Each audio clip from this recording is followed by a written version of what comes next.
Is Rachel going to join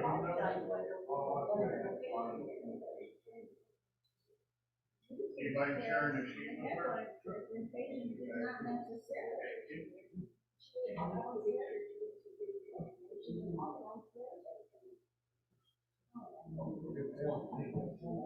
Here you go, Rod. You're welcome.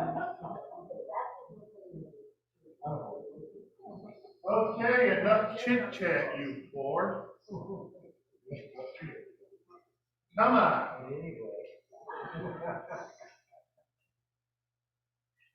Don't be offended when I woke up.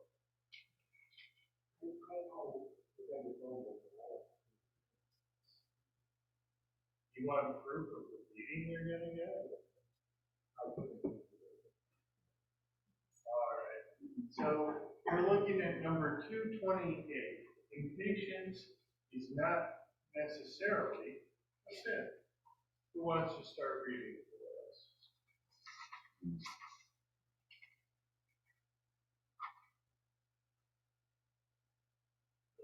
Go ahead.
All right, thank you.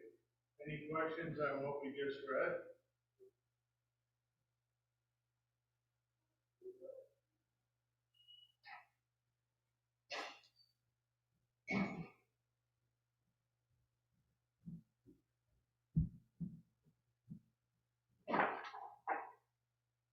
No?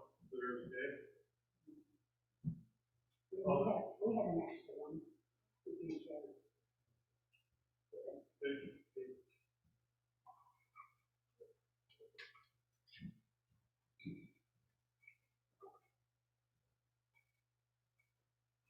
If it's not clear, then you have questions.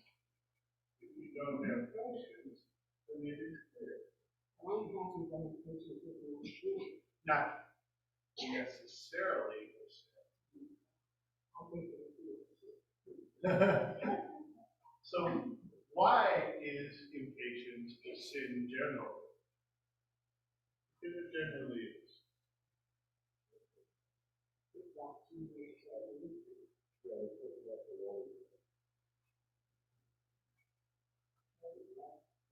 Yeah, a lack of trust, a lack of confidence in God and His timing. Come on already, my schedule's more important than yours. Let's go.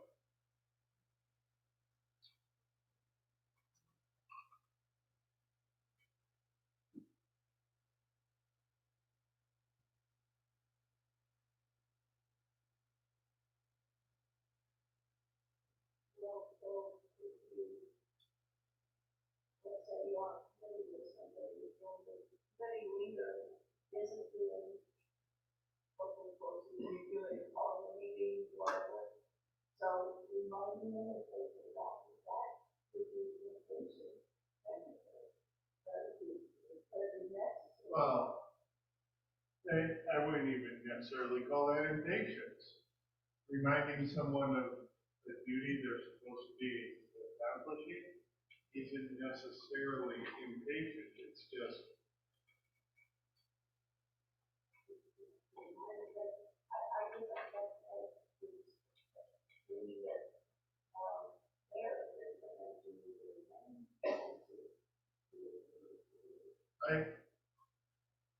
I think a distinction is being drawn here between impatience with people and impatience with God. And it is normally wrong to be impatient with God. And impatient with people, well, there's a reason your car has a horn.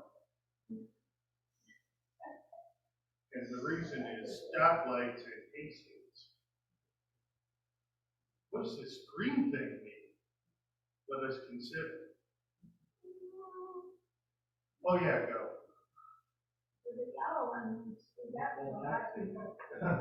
I'm not done texting yet, or I have legitimately fallen asleep. The only time there's even a consideration about that is the stoplights on 12 in Baltimore here, because those things are too high up to be seen. We need to put stoplights on the sides of that intersection so you can see the lights. I'm not running for office, so I'm not going to be able to make that improvement, but you know, those of you in the area, get up your local city councilman. Hear them out. And you know what I mean, those stoplights are too high up. For your car. Yeah, for my car especially. Caitlin can see it okay, because she's got a little bit steeper of an angle towards it, but I got nothing.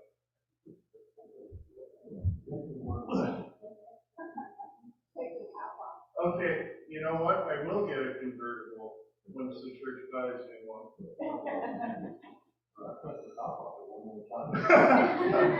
I don't think my Nissan Versa is really built for that. All right. So impatience in general terms, is a sin. I think we can agree with that, right? But Luther says here in regards to himself, Moses, Jeremiah, that impatience isn't necessarily always a sin. What is his explanation for that?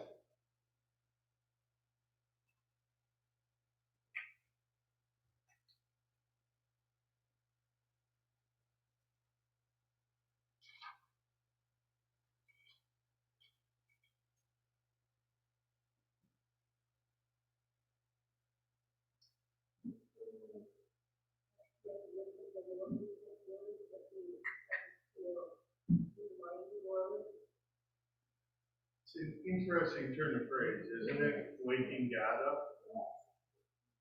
What Luther's saying with that is not so much that God has forgotten, fallen asleep, anything like that, but it's more us having to put something into his hands, into his direct control, instead of just waiting for the natural order of events to take place. We need, God, this is so frustrating. Could you help me out with this? I thought you'd never ask. Things I do well. Yeah. And sometimes, because when things are going well, we don't ask, we just assume everything's going to be perfect forever. He will allow things to get bad. So we have to turn to him and say, come on, can you help? That's all I've been waiting for. Like with Zeke, sometimes we let him try things that he might not be able to figure out. So he learns what he can and cannot do, and when he needs to ask for help. There's a lot of parallels between God's dealing with us and child rearing. I wonder why that is. No.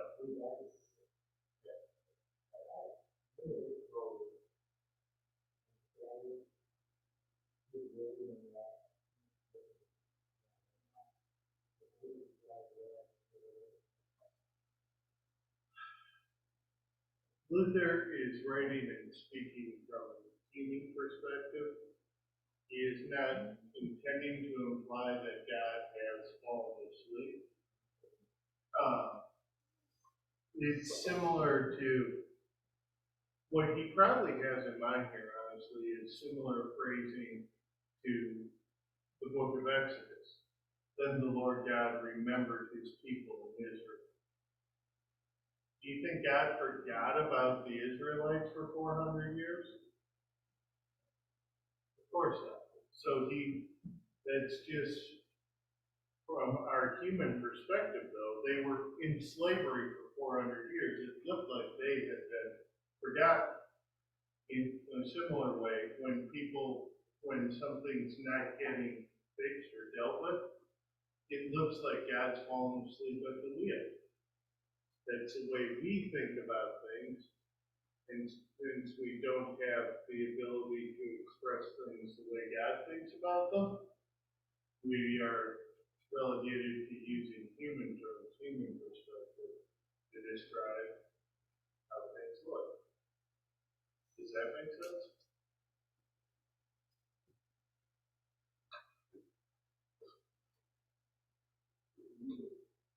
Your voice carries here. Okay, I got a bit ahead of myself. I've already answered question 3. He cites Moses being extremely frustrated with the children of Israel. He was ready to quit leading them. He also cites Jesus being incredibly frustrated with the children of Israel and saying, how much longer do I have to deal with these guys?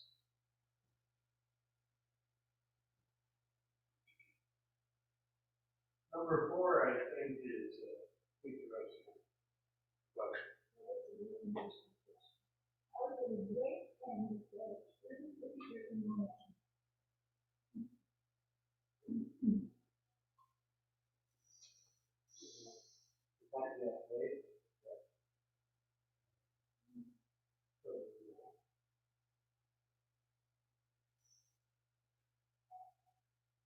Sure, yeah. But I think it goes even deeper than that. Setting a true creature in motion. What does that look like?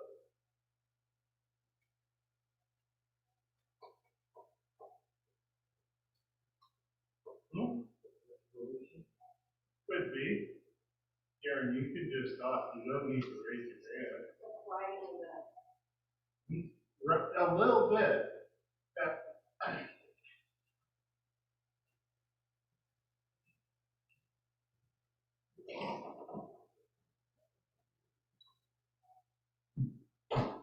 Do you realize what you're doing? I have been standing here for 2 years watching you guys go on and on about this thing, and it is meaningless. It doesn't need anything. Here is what's going on. Here is why you're wrong. And here is how you are angering God with every single time you bring this up. You haven't heard a sermon like that from me yet. But if you needed one, you would. And it would be an highly effective, memorable sermon, because you'd be hearing something that I, for my part at least, am convinced you guys needed to hear.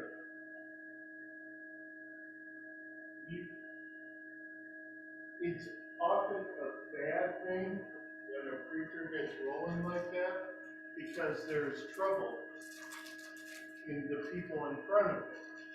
But it's also a good thing when a preacher gets going like that, because he's saying things that the people in front of him absolutely need to hear, and saying them as clearly and as boldly as he possibly can. Did I spike you too bad, Myron? Sorry. I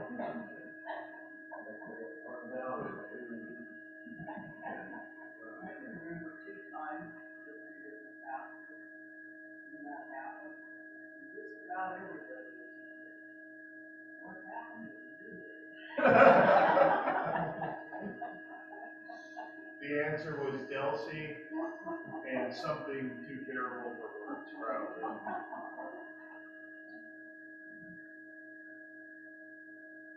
I haven't picked up on me yet today. You gotta say something so I can say anything.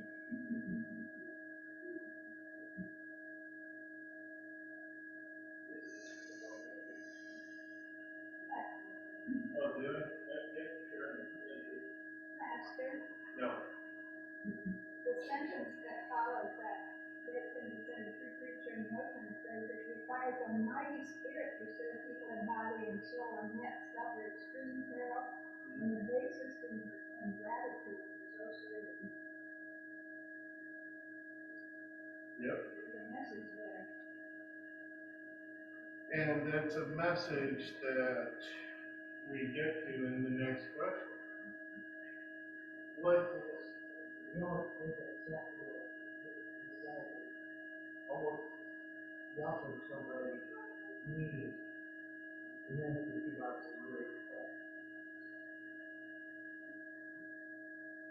it's not so much encouraging those sorts of situations to take place as pointing out how beneficial it is for someone to hear those things when they need to be said. The point isn't that it's a good thing to stray so far afield that you need to be pulled back in such an obvious way, so much as it is a good thing that there is someone so dedicated and passionate to pull you back in such a loud and obvious way.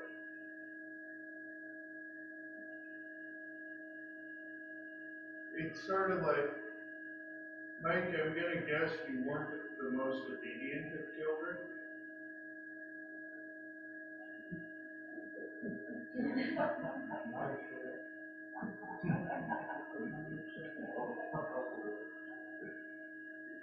Anyway,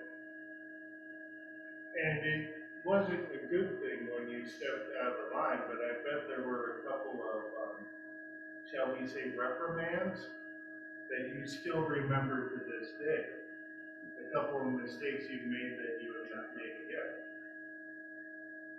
Or at least thought about the reprimand while you were in the middle of making the exact same mistake for the 14th time, Michael, seriously. And, me and Mike ran away from kindergarten. Oh, yeah.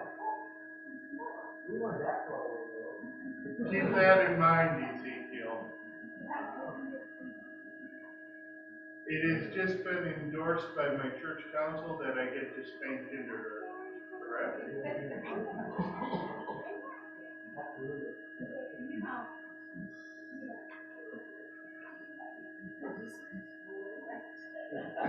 I know. That pastor was also the principal, no? Pastor, no?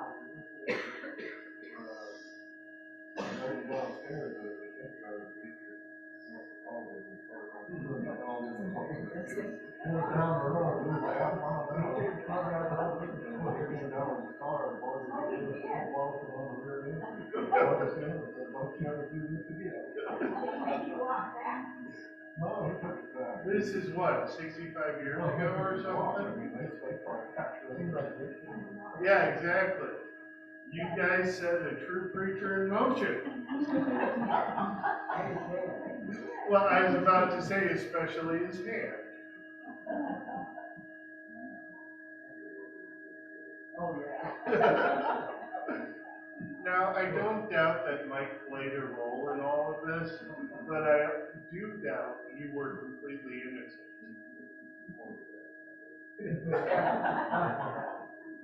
So what sort of love must a preacher have for his people?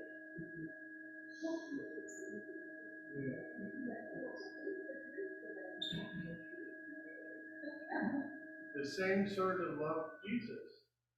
The same sort of love the preacher has for Jesus.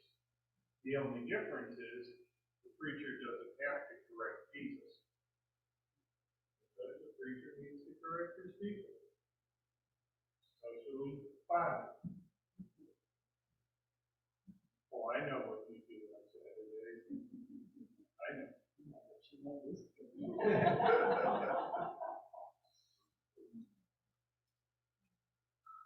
So how does this apply when we reach out to others? I've been including quite a bit of an evangelism emphasis over the past few months. And these words apply directly to our evangelism.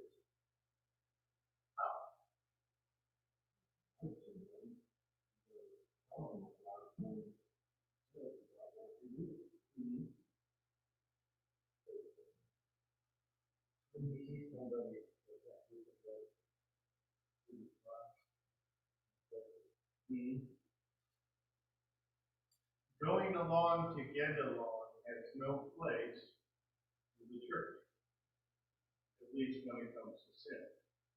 There's no such thing as going along to get along. It has to be pointed out. It has to be pointed out strongly to someone who should know better. Now, obviously, you should take a different tactic with someone who doesn't know what they're doing. The less drastic sins amongst the people I would see in China weren't worth confronting because they didn't know better. They didn't know they were doing something they shouldn't be doing. But if I saw you guys doing the same thing, you'd be treated much differently. But you should know better. Does that make sense? Okay. Any further questions on any of this? All right, then we'll close here and we'll pick up this study on the 12th of June. Because I'm going to be gone next week and I'm not doing the Bible class over Zoom. And the 5th is council meeting.